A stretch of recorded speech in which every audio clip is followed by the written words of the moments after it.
혹시 이런 상상 해보신 적 있으신가요? 나에게는 1분이 1분인데 다른 사람에게는 그 시간이 훨씬 더 길게 느껴지거나 혹은 아주 짧게 흘러가는 경험을 말이죠. 얼핏 보면 공상과학 영화에서나 나올 법한 이야기 같지만 놀랍게도 우리 우주 어딘가에서는 이 같은 현상이 실제로 펼쳐지고 있답니다.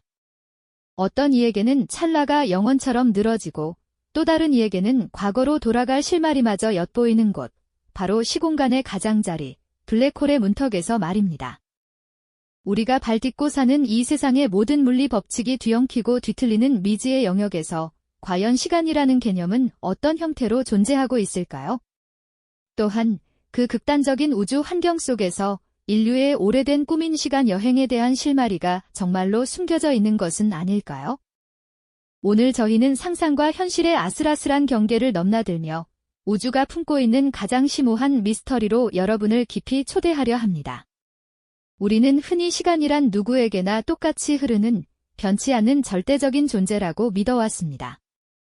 아침에 해가 뜨고 저녁에 지듯이 어제와 오늘, 그리고 내일이 일정한 간격으로 이어지는 것처럼 말이죠. 하지만 20세기 초 알베르트 아인슈타인은 이 상식에 정면으로 도전하는 충격적인 이론을 제시했습니다. 바로 상대성 이론입니다. 그의 이론은 시간이 우리가 생각하는 것처럼 독립적이고 절대적인 것이 아니라 다른 존재들과 밀접하게 연결되어 있다는 사실을 밝혀냈습니다.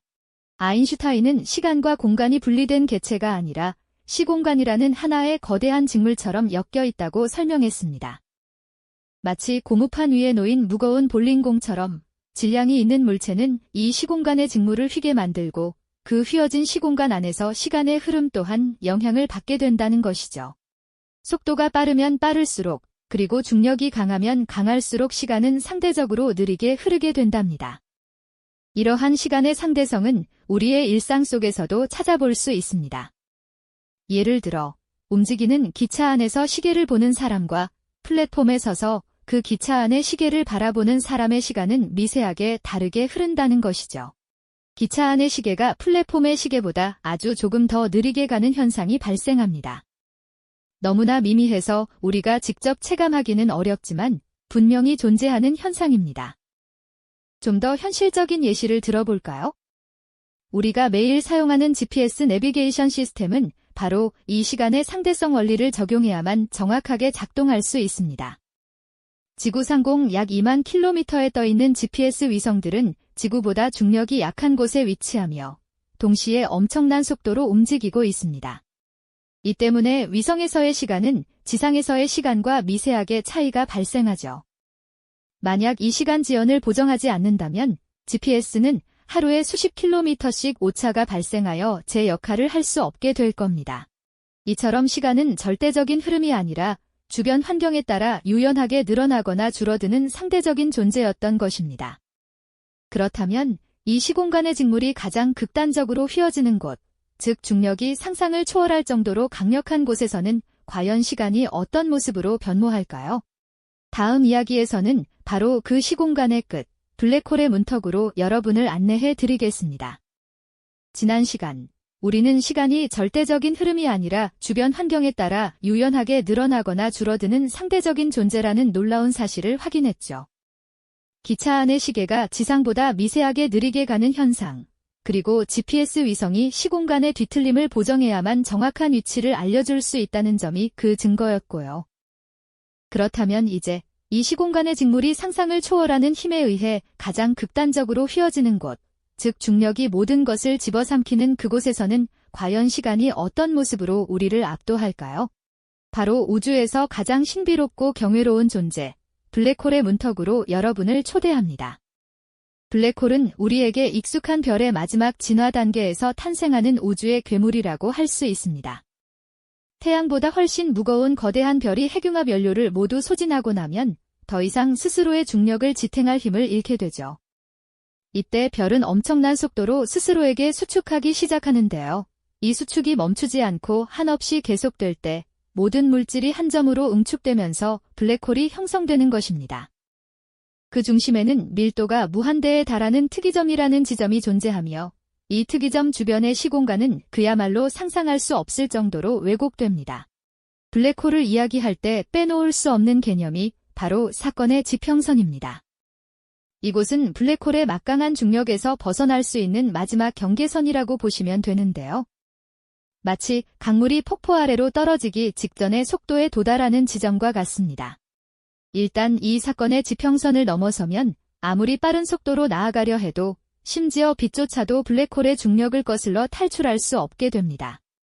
이곳은 외부로 정보를 전달할 수 없는 일방통행의 문이자 동시에 시간이 극단적으로 느려지거나 거의 멈추는 현상이 벌어지는 곳이기도 하죠.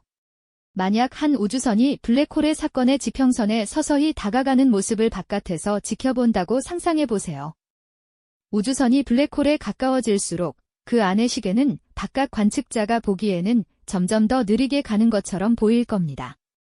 빛이 중력에 의해 휘어지고 에너지를 잃으면서 우주선에서 오는 신호는 점점 더 붉게 변하고 희미해지다가 마침내 사건의 지평선에 도달하는 순간 우주선의 시계는 바깥 관측자에게는 영원히 멈춰버린 것처럼 보일 것입니다.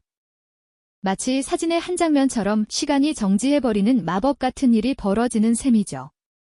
하지만 우주선 안에 타고 있는 승무원에게는 시간이 평소와 다름없이 흐를 겁니다. 그들에게는 몇 분 혹은 몇 시간의 시간이 흘렀을 뿐이지만 바깥 세상에서는 수백만 년, 어쩌면 수십억 년의 시간이 흘렀을 수도 있다는 의미입니다. 이것이 바로 중력시간 지연이라는 현상인데요. 중력이 강한 곳일수록 시간은 더욱 느리게 흐른다는 아인슈타인의 예측이 블랙홀 주변에서 가장 극명하게 드러나는 순간입니다. 블랙홀은 단순히 시공간을 휘게 하는 것을 넘어 시간의 흐름 자체를 거의 찢어버릴 듯이 왜곡시키는 그야말로 우주에서 가장 압도적인 시공간의 괴물이라고 할 수 있습니다. 이러한 현상은 우리에게 시간 여행이라는 인류의 오랜 꿈에 대한 과학적 실마리를 던져주기도 하는데요. 과연 블랙홀의 문턱을 넘어선 시간의 세계는 어떤 모습일지, 그리고 그곳에서 우리는 시간 여행의 가능성을 엿볼 수 있을지 다음 이야기에서 더 깊이 탐구해 보겠습니다. 지난 시간, 우리는 블랙홀 주변에서 시공간이 얼마나 기묘하게 왜곡되는지, 그리고 시간이 얼마나 느리게 흐르는지 살펴보았죠. 마치 사진 속 한 장면처럼 시간이 영원히 정지해버리는 마법 같은 중력시간 지연 현상 앞에서 인류는 오랜 꿈인 시간 여행에 대한 과학적 실마리를 엿보게 됩니다. 과연 블랙홀의 문턱 너머에서 우리는 시간의 비밀을 풀 열쇠를 찾을 수 있을까요? 블랙홀 근처에서 중력시간 지연을 경험한다면 사실 우리는 일종의 미래로의 시간 여행을 하고 있는 셈입니다. 상상해보세요. 당신이 탄 우주선이 블랙홀 가장자리에서 몇 년을 보냈을 뿐인데 지구에서는 수백만 년, 어쩌면 수십억 년의 시간이 흘러버린다면요. 우주선 승무원은 지구의 먼 미래로 이동한 것이나 다름없겠죠. 물론 다시 과거로 돌아올 수는 없겠지만 말입니다. 하지만 인류가 진정으로 꿈꾸는 시간 여행은 단순히 미래를 엿보는 것을 넘어 과거와 미래를 자유롭게 오가는 것이 아닐까요? 그리고 여기에 대한 가장 매혹적인 과학적 가설 중 하나가 바로 웜홀입니다. 웜홀이라는 이름부터 참 흥미롭게 들리죠? 시공간이라는 거대한 종이가 있다고 가정해 볼까요? 이 종이 위에 멀리 떨어진 두 지점이 있습니다. 이 두 지점 사이를 이동하려면 오랜 시간이 걸리겠죠. 하지만 이 종이를 반으로 접어 두 지점을 맞닿게 한 후 연필로 뚫어버리면 어떻게 될까요?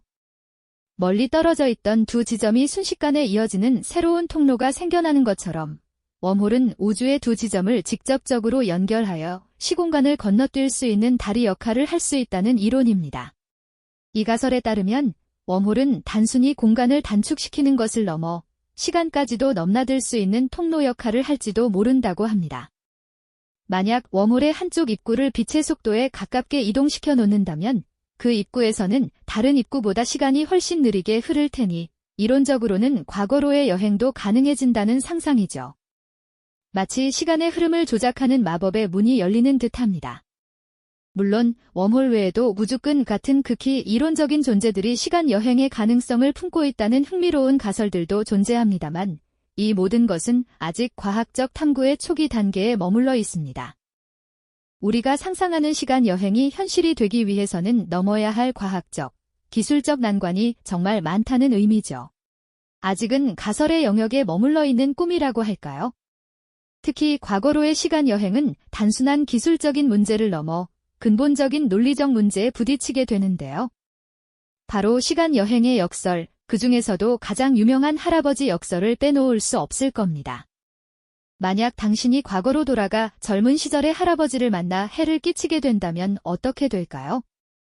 당신의 할아버지가 존재하지 않게 되면 당신의 부모님도 태어나지 않을 테고, 그렇다면 당신 자신도 세상에 존재할 수 없게 됩니다. 그런데 당신이 존재하지 않는다면 애초에 과거로 돌아가 할아버지를 만날 수도 없었을 테니 이 모든 행위의 시작 자체가 불가능해지는 기묘한 모순에 빠지게 되는 거죠. 마치 메비우스의 띠처럼 끝없이 꼬여버리는 논리적 난관에 부딪히는 셈입니다. 이러한 역설들은 과거를 바꾸려는 시도가 얼마나 위험하고 복잡한 결과를 초래할 수 있는지를 극명하게 보여줍니다. 작은 나비의 날갯짓이 먼 미래의 태풍을 일으킬 수 있다는 나비 효과처럼 과거의 아주 사소한 변화가 현재와 미래를 완전히 뒤바꿔 놓을 수도 있다는 섬뜩한 상상도 해볼 수 있습니다. 이처럼 시간 여행은 과학자들에게 끝없는 질문과 함께 깊은 성찰을 안겨주는 주제입니다. 워물이나 우주끈 같은 이론적 존재들이 실제로 발견될 수 있을지, 그리고 설령 발견된다 해도 과연 인간이 그 엄청난 에너지를 제어하여 통과할 수 있을지는 여전히 미지수입니다. 게다가 역설을 피할 수 있는 방법은 무엇인지, 아니면 애초에 과거는 바꿀 수 없는 불변의 영역으로 정해져 있는 것인지 등 풀리지 않는 수수께끼들이 가득하죠. 이 모든 가설과 역설을 들여다보면 우리는 시간의 본질에 대해 다시 한번 깊이 생각하게 됩니다. 과연 시간은 우리가 인지하는 것처럼 일방적으로 흐르는 강물일까요? 아니면 마치 공간처럼 우리가 자유롭게 오갈 수 있는 또 다른 차원일까요? 아직 현대 물리학은 이 질문에 대한 명확한 답을 내놓지 못하고 있습니다. 양자 중력 이론이나 정보 패러독스와 같은 최신 연구 분야에서도 블랙홀과 시간의 관계는 여전히 가장 뜨거운 논쟁의 중심에 놓여 있죠. 블랙홀을 탐구하고 시간 여행의 가능성을 상상하는 것은 단순히 흥미로운 이야기로 끝나는 것이 아닙니다. 이는 우리가 살고 있는 우주의 가장 근본적인 원리, 즉 시공간의 구조와 존재의 의미를 이해하려는 인류의 위대한 여정과 맞닿아 있다고 할 수 있습니다. 시간 여행이라는 꿈은 어쩌면 우주의 가장 깊은 비밀을 풀어낼 열쇠가 될지도 모르는 것이죠. 그렇다면 이처럼 심오한 시간의 미스터리는 과연 어디까지 이어지는 걸까요? 우리는 여전히 시간의 본질에 대해 명확한 답을 찾지 못하고 있습니다. 시간은 정말 우리가 경험하는 것처럼 한 방향으로만 흐르는 강물일까요? 아니면 공간처럼 자유롭게 오갈 수 있는 또 다른 차원일까요? 이 질문은 과학을 넘어 철학적인 영역까지 넘나들며 우리에게 깊은 사색을 안겨주죠.